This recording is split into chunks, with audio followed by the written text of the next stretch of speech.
In order to show you level management, we do need some sort of basic game that is functionally complete. To simplify things, we have a sample game project available in the resources, so I suggest that you start with that. If you've taken one of the other Game Academy courses or you've finished a game project on your own, eventually you will be able to use our level management components with your own work.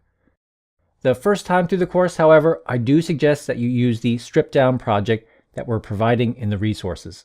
This will introduce less potential variables while you're learning these structures. Let's take a look at the demo project so we can better understand what we're managing. When you download the project called Sample Game, you should see something that looks like this. In my hierarchy, we have a few folders. The custom assets for the game are in a folder appropriately named Sample Game. It uses a couple of free pre-built components from the standard assets and asset store. Our low-resolution player character is driven by the standard third-person controller. And though they're not explicitly part of Unity, the standard assets are an optional module that comes with the installation, so it should be available to everyone. If you have the standard assets already installed, you can import them into your project at any time through the Assets menu, Import Package, Characters. If you don't have them installed, just run the standard installation and make sure that you check Standard Assets this time. You can selectively install the module that you're missing. You don't need to reinstall all of Unity. I'm only using the third-person controller from the standard assets, and you'll find it down here inside the folder called Standard Assets, of course. And we also have a special plugin to decorate our text assets, Text Mesh Pro. We'll explore this in more detail later, but it's just here to help us label the scene. We've imported both of these into the sample project to save you some time, but you can always grab either of these from the Asset Store or Asset Menu separately if you want to work in a different project. Pop open the Sample Game folder to check out the assets specific to our simple game project. You'll see that we have two pre-built scenes, Level 1 and Level 2. We also have three simple scripts, Game Manager, Objective, and Goal Effect. The models, textures, and materials that we're using are all super simple. They're just enough to give you the rough impression that this is some kind of game. And here's what it looks like at runtime. We have a low-resolution character, and there's a target on screen a few steps away.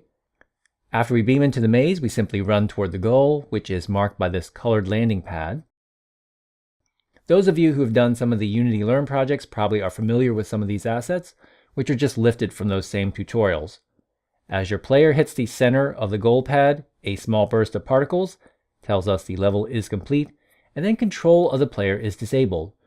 And sorry, that's not terribly exciting, but it's just enough to show you some really basic gameplay. In an actual game, you might spend several minutes navigating a maze and battling enemies before we reach our final destination and complete the level. As far as the game manager is concerned, reaching the end goal is the same, whether the level is challenging and well designed, or just really crude like this one. Level 2 of our game is about the same, except this time we move right to left to get to the goal. Again, when you get to the end, the game freezes and you lose control of the player. And okay, it's not much of a game, but the details of the actual gameplay within the levels are secondary to what we'll be doing to manage the levels. Now we should take a quick look at our sample game scripts, so we do have an idea of what is happening during our quote-unquote gameplay. So let me give you a rundown of the three scripts that come with the sample game project. The goal of our level is defined by a very simple scripted component called Objective, so let's start with that one. For all three of these scripts, I've tucked them into a sample game namespace just to prevent confusing them with any other scripts that you might import into the project. If you create your own component called Objective or Game Manager, as long as it's not in the sample game namespace, your compiler won't complain. At the top, we have a string that we'll use to locate the player by its tag. Then we'll have a couple of booleans, a private and public is complete. If the conditions in the game are right, we can mark is complete as true using this public complete objective method. In our simple game objective, we're trying to make the player reach a trigger collider, so we're requiring that this component be attached to some type of collider. And then we use the onTriggerEnter from MonoBehavior to handle what happens when another collider touches the trigger. We check if the tag of the collider belongs to the player, If we've made contact with the player, then we invoke complete objective, setting our isComplete property to true. And this is a really simple example of completing a level goal. In a platform game or a dungeon crawler, this is just like how we would reach the final platform or destination. But in a different game, our objective might be to score a certain number of points, or collect a certain number of objects. In the future, you can customize this objective component to check for a variety of different game-winning scenarios. But for now, if the player enters the trigger, the level is effectively over, and our objective is complete. Once we reach the end of the level, we need some kind of visual feedback that we've accomplished something. So we have another scripted component called goal effect. This just plays some particles back when we hit the goal. We get a reference to a transform that has a number of particle systems underneath of it. After a short delay, we use a public method called play effect that triggers a coroutine. This coroutine finds all of the particle system components under the top transform and then plays each set of particles. And that's our basic goal effect. This one is just purely decorative. Of course, the objective and the goal effect don't do anything by themselves. We need a central component called the game manager to operate them. The game manager constantly checks for our objective's win condition, and then it halts gameplay when the time is right, basically triggering the goal effect and ending the level. This script is also relatively short. As you can see, it only has 3 methods: awake, end level, and update. At the top, we have references to our other components. We have a third-person character component that will serve as our player. We also have references to the goal effect and objective components.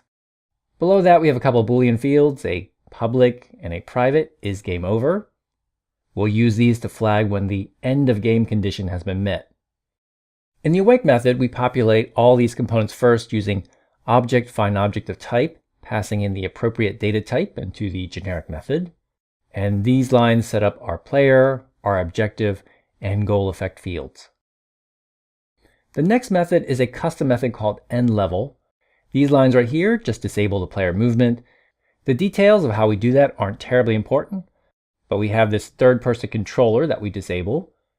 Then there is a physics rigid body on the player, and we need to zero out its velocity. And then we invoke player move with a vector3 0 to make sure that the player stays exactly at the same spot. If the level is over, we invoke these steps every frame to counteract any input from the player.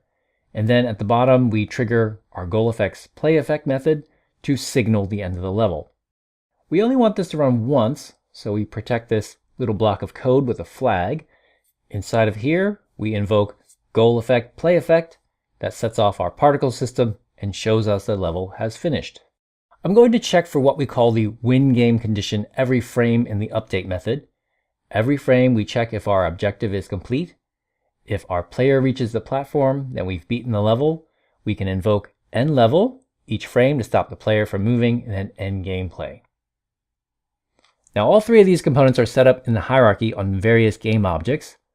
This allows us to play the game, move to the goal, and finish the level. The game manager component is stored on a game object, also called game manager. The goal effect and objective are both associated with a goal object, which has a box collider trigger component to detect the player. And the goal effect references some particles called glow effects, which are parented to the player, which is our low resolution character here. You can see our turquoise man tagged with the player tag. And though we didn't really discuss it, the player is a skinned mesh renderer complete with animations. It has a couple of scripts imported from the standard assets, and you're free to poke around these components yourself, but we won't really examine them in this course. It's not really important for our purposes. We're less concerned with the mechanics of gameplay than we are with how the game manager component will work with the other non-gameplay portions of the application. Your challenge for this section is simply to go through the sample game project and just familiarize yourself with the 3 scripts and just make sure that you know what each one does. Now, a word of caution, they're just throwaway bits of code. They're not terribly efficient, especially with how we disable the user input in the game manager, but it's here just to show you a very simple example of a bare bones game.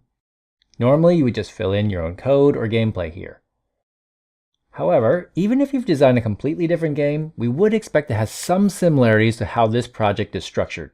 At bare minimum, you want a central game manager, responsible for checking each frame to make sure that the game over condition has or has not been met. In our other Match 3 course, we can play until we complete the level goals or we run out of moves. In our Tetris clone course, we build a block puzzle game that we can play until the board fills up to the top. It doesn't really matter what your win condition is, as long as you have something that can inform your game manager that yes, the game is in fact over.